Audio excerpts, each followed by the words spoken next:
Hello and welcome to pharmacy learning made easy. इस video में हम बात करेंगे डिफेस्टॉन टैबलेट्स के बारे में।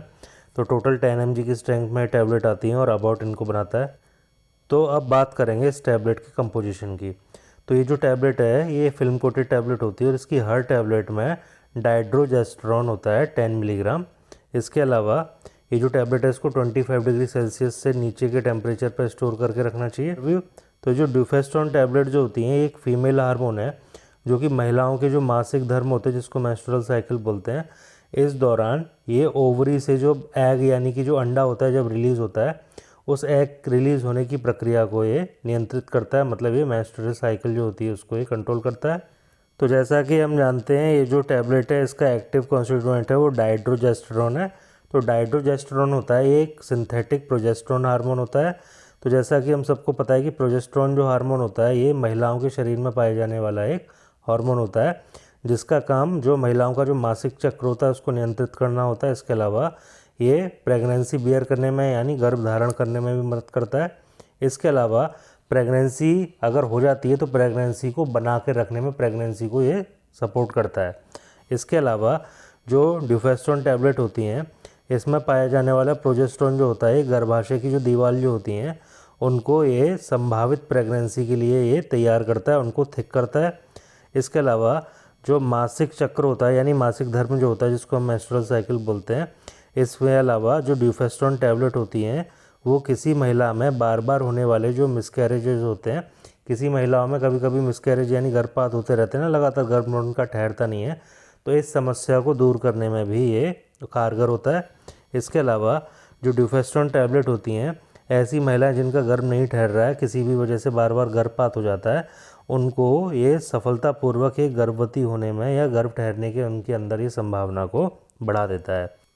तो अब इसके यूजेस की बात कर लेते हैं। तो ये जो टैबलेट हैं डिफेस्टॉन की ये इनफर्टिलिटी जो होती है महिलाओं में उसको ठीक करने में कारगर होती हैं। इसके अलावा ये महिलाओं में जो गर्भपात होते हैं उन गर्भपात को रोकने का काम करती हैं, उसमें हेल्प करती हैं, गर्भपात नहीं होने देती हैं।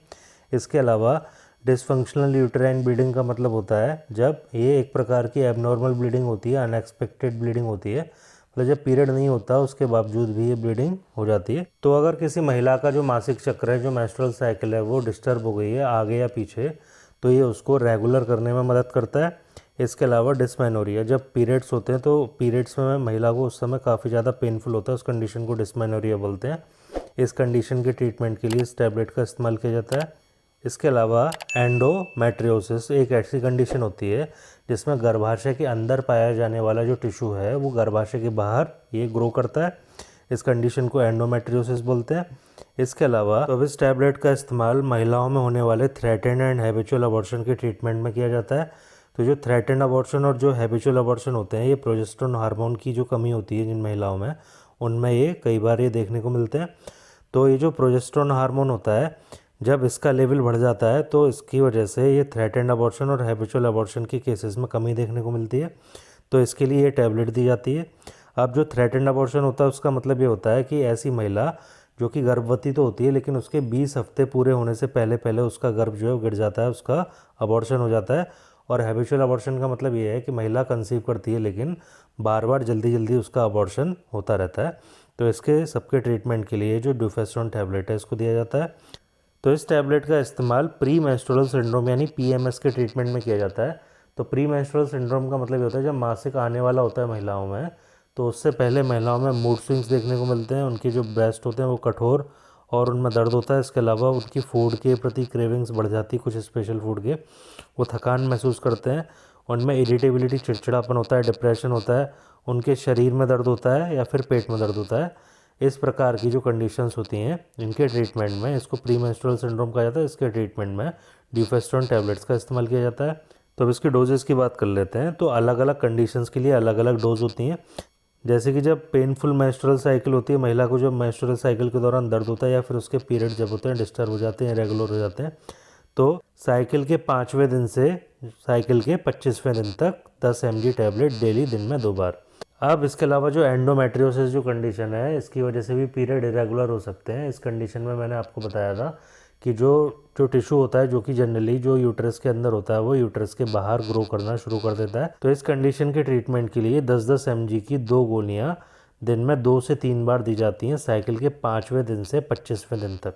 तो अब डिसफंक्शनल ब्लीडिंग और अनएक्सपेक्टेड ब्लीडिंग जो है, तो डिसफंक्शनल ब्लीडिंग मतलब जो एबनॉर्मल ब्लीडिंग है, और इसके अलावा अनएक्सपेक्टेड ब्लीडिंग का मतलब पीरियड ना होने पर भी जब ब्लीडिंग स्टार्ट हो जाती है, तो इसके ट्रीटमेंट के लिए 10-10 mg की 2 गोलियां दिन में 2 बार 1 हफ्ते तक के लिए दी जाती हैं। और इस बीच में क्या होता है कि जो ब्लीडिंग होती है वो आमतौर पर रुक जाती है। अब जो महिलाएं हैं उनमें जब हैवी ब्लीडिंग मतलब बहुत ज़्यादा ब्लीडिंग होती है, तो उस केस में क्या करना होता है कि 10-10 mg की 2 गोलियां मेंस्ट्रुअल साइकिल के 11वें दिन से 25वें दिन तक दी जाती हैं, ताकि वो हैवी ब्लीडिंग जो हो रही है उसको रोका जा सके।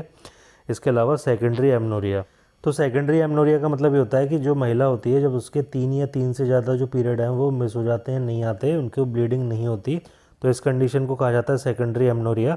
इस कंडीशन के ट्रीटमेंट के लिए ये जो टैबलेट है इसको 10-10 mg की 2 टैबलेट दिन में 2 बार मेंस्ट्रुअल साइकिल के 11वें दिन से मेंस्ट्रुअल साइकिल के 25वें दिन तक दी जाती है। अब इसके अलावा अबॉर्शन जो होता है, तो जो थ्रेटेंड अबॉर्शन जो होते हैं, जैसा कि मैंने आपको बताया था कि महिला गर्भवती होती है लेकिन उसके 20 हफ्ते कंप्लीट होने से पहले ही उसका जो गर्भ है वो गिर जाता है, अबॉर्शन हो जाता है, तो ऐसे केसेस के ट्रीटमेंट के लिए महिला को 40 mg जो है इसकी तुरंत दी जाती है। और इसके अलावा 10-10 mg की जो डोजेज़ हैं हर 8 घंटे के अंतराल पर दी जाती हैं जब तक ये कंडीशन ठीक नहीं हो जाती। इसके अलावा हैबिचुअल अबॉर्शन का मतलब होता है कि महिला जिसमें अबॉर्शन जो होता है वो जल्दी जल्दी होता रहता है, तो उसको 10 mg दिन में 1 बार डेली दी जाती है टैबलेट, और प्रेगनेंसी के 12वें हफ्ते तक ये चलती है। अब in case of habitual abortion का मतलब ये हो गया कि ऐसी महिलाएं जिनमें अबॉर्शन जल्दी जल्दी होता रहता है, तो उस अबॉर्शन ना हो उसको रोकने के लिए 10 mg की टैबलेट दिन में 1 बार प्रेगनेंसी के 12वें हफ्ते तक दी जाती है। इसके अलावा इनफर्टिलिटी का मतलब ये जो महिला कंसीव नहीं कर पा रही हो, तो उसको कंसीव करने की जो रेट है उसको बढ़ाने के लिए, उसकी पॉसिबिलिटी बढ़ाने के लिए 10 mg की एक टैबलेट दिन में 1 बार मेंस्ट्रुअल साइकिल के 14 डे से उसके 25वें दिन तक ये दी जाती है। जो पोस्ट मेनोपॉजल कंडीशंस हैं उनके जो ट्रीटमेंट के लिए इसका इस्तेमाल किया जाता है। तो पोस्ट मेनोपॉजल कंडीशन एक ऐसी कंडीशन होती है जब महिला का जो मेंस्ट्रुअल फ्लो वो आना बंद हो जाता है, और मेंस्ट्रुअल फ्लो बंद होने के बाद अचानक से उसमें काफ़ी सारे जो सिम्टम्स होते हैं वो देखने को मिलते हैं और उसको प्रॉब्लम होती है काफ़ी ज़्यादा। तो इन कंडीशंस के ट्रीटमेंट के लिए इसको 2.5 mg डेली से लेकर 10 mg डेली तक दिन में 1 बार दिया जाता है, या फिर महिला के जो सिम्टम्स की जो सीवियरिटी है उसके ऊपर डिपेंड करता है। तो इसके मैकेनिज्म ऑफ एक्शन की बात करेंगे तो जो ड्यूफेस्ट्रॉन टैबलेट होती है इनमें प्रोजेस्टेरोन होता है, एक फीमेल हार्मोन होता है जो कि मेंस्ट्रुअल साइकिल जो होती है इसके रेगुलेशन में इसका रोल होता है। इसके अलावा जो प्रोजेस्टेरोन होता है, महिलाओं का जो गर्भाशय होता है, गर्भाशय के अंदर जो दीवार होती है उसमें एक लाइनिंग होती है, उसके बनने और उसके शेड होने में इसका रोल होता है, जिसकी वजह से महिलाओं के जो पीरियड्स होते हैं वो नॉर्मल हो पाते हैं। प्रोजेस्टेरोन का लेवल अगर सही होगा तो पीरियड्स भी आमतौर पर रेगुलर होते हैं। इसके अलावा जो ड्यूफेस्ट्रॉन टैबलेट होती हैं ये क्या करती हैं, जो महिलाओं के जो पेनफुल पीरियड्स होते हैं, पेनफुल जैसे डिस्मेनोरिया जिसको बोलते हैं, और जो एब्सेंट पीरियड्स का मतलब एमनोरिया जिसको हम बोलते हैं, और इसके अलावा ये क्या करता है, ये जो एग का इम्प्लांटेशन होता है उसमें इसे हेल्प करता है, और ये इनफर्टिलिटी के ट्रीटमेंट में इसका यूज़ होता है। इसके अलावा ये जो ड्यूफेस्ट्रॉन टैबलेट होती हैं इसको कैसे यूज़ करना चाहिए अब ये देखते हैं। तो जितना आपके डॉक्टर ने बताया उतनी ही मात्रा में लें, ना उससे कम लें ना उससे ज़्यादा लें। इसको पूरा एक बार में निकलें, इसको तोड़ें नहीं, इसको क्रश ना करें। तो अभी जो टैबलेट है इसको खाने के साथ या खाने के बाद में लिया जा सकता है, इसको एक फ़िक्स टाइम पे लेना बेहतर होगा। आपको इसकी डोज़ नहीं मिस करनी है, क्योंकि जब ट्रीटमेंट आपका चल रहा है और आपने इसको लेना भूल गए बीच में, तो इससे आपका जो ट्रीटमेंट की जो इफेक्टिवनेस थी, जो एफिकेसी थी, वो कम हो सकती है। अब इसके साइड इफ़ेक्ट्स की बात करते हैं। नोज़िया हो सकता है, मतलब जी मिचलाता है, पेट में दर्द हो सकता है, ब्लोटिंग मतलब जो होता है कि पेट में सूजन हो सकती है। इसके अलावा पल्सेटिंग हेडेक, तो पल्सेटिंग हेडेक जो होता है जब हमारी जैसे पल्स चलती है, दिल की धड़कन चलती है, उसके साथ जो सिर में जो लपकन वाला दर्द होता है उसको बोलते हैं पल्सेटिंग हेडेक। डिजीनेस मतलब सिर चकराना। डिप्रेशन। इसके अलावा जो ब्रेस्ट होते हैं उनमें दर्द होता है, टेंडरनेस हो सकती है, हॉट फ्लैशेस हो सकते हैं। हॉट फ्लैशेस का मतलब ये होता है कि महिला जो है उसकी गर्दन, छाती और जो सिर वाला जो हिस्सा है वहाँ पर वो काफ़ी ज़्यादा हीट फील करती है। इसके अलावा ओकेजनल ब्लड स्पॉटिंग भी हो सकती है कभी कभी। वेट गेन हो जाता है। इसके अलावा जो लिवर फंक्शन होता है वो डिस्टर्ब हो सकता है, जो कि जॉन्डिस में तब्दील हो सकता है। हाइपर सेंसिटिविटी मतलब एलर्जिक रिएक्शंस हो सकती हैं उसको। इसके अलावा उसको बहुत ज़्यादा थकान महसूस हो सकती है। इसके अलावा उसको सोमलोसेंस हो सकता है। सोमलोसेंस का मतलब बहुत ज़्यादा नींद आना है, स्लीपीनेस। और जो वेजाइना है उससे ब्लीडिंग हो सकती है। इसके अलावा प्रूराइटिस का मतलब जो स्किन पर है काफ़ी ज़्यादा उसको खुजली महसूस हो सकती है। अब इसकी वार्निंग्स की बात करेंगे तो इसकी जो वार्निंग्स और प्रिकॉशन ये है कि जो पेशेंट होता है उसको ये जब ट्रीटमेंट इसका चल रहा होता है इस दवा के साथ, तो उसको ये देखना चाहिए कि उसको आंखों में देखने में कोई दिक्कत तो नहीं हो रही, विज़न में तो कोई डिस्टर्बेंस नहीं आ रहा, उसको सिर दर्द तो नहीं हो रहा, या फिर उसको क्लॉटिंग तो नहीं हो रही है अंदर, जो उसकी जो वेसल्स हैं ब्लड वेसल्स उसमें क्लॉटिंग तो नहीं हो रही है। इसके अलावा ये दवा कब तक लेनी है, कितने समय तक लेनी है, कितनी बार लेनी है, इसको डिसाइड आपके डॉक्टर करेंगे और जितना वो बताएं उसके हिसाब से इसको लेना जरूरी है। तो वो पेशेंट जो इस दवा को ले रहा है इसमें कोई किसी प्रकार की एलर्जिक रिएक्शन तो देखने को नहीं मिल रही। अगर एलर्जिक रिएक्शन देखने को मिल रही है तो इस दवा को रोका जाएगा और डॉक्टर से मिला जाएगा। तो अब ये दवा किन लोगों में ये सावधानी पूर्वक जो है वो देना चाहिए, जिन लोगों में ब्लड क्लॉटिंग की हिस्ट्री रही हो। ब्लड क्लॉटिंग की जो हिस्ट्री होती है उसकी वजह से एम्बोलिज्म वाली जो कंडीशन होती है वो होती है, और इसके अलावा जिस व्यक्ति की किडनी जो है वो ठीक से काम ना कर रही हो, जिसको दिल की बीमारी हो, जिसको मिर्गी हो, जिसको अस्थमा हो, जिसको माइग्रेन मतलब एक प्रकार का तेज़ जो सिर दर्द जो होता है, फ्लूइड रिटेंशन, उसके अंदर जो है वो सूजन हो जाती है क्योंकि उसके अंदर पानी जो है जमा होता है। इसके अलावा जो महिला ब्रेस्ट फीडिंग करा रही हो, तो इन सभी केसेस में इस दवा को देने पर बड़ी उसकी क्लोज उसका मॉनिटर करना पड़ता है, निगरानी रखनी पड़ती है, और ये भी देखना पड़ता है कि व्यक्ति के अंदर कहीं ब्लड क्लॉटिंग वाले जो डिसऑर्डर हैं वो तो नहीं डेवलप हो रहे। इसके अलावा ये जो दवा है ये इसकी वजह से डिजीनेस होती है, मतलब सिर चकरा सकता है, चक्कर आ सकते हैं। तो आप कोई भी मशीनरी का काम या फिर आप कार ड्राइव करना, ये इस प्रकार के काम आपको नहीं करने। इसके अलावा जिस लेडी में डिप्रेशन की शिकायत है, उसको डिप्रेशन वगैरह है या रहा है, तो ऐसे व्यक्तियों में बड़ी ये सावधानी के साथ में, एक्सट्रीम केयर के साथ में ये दी जाती है।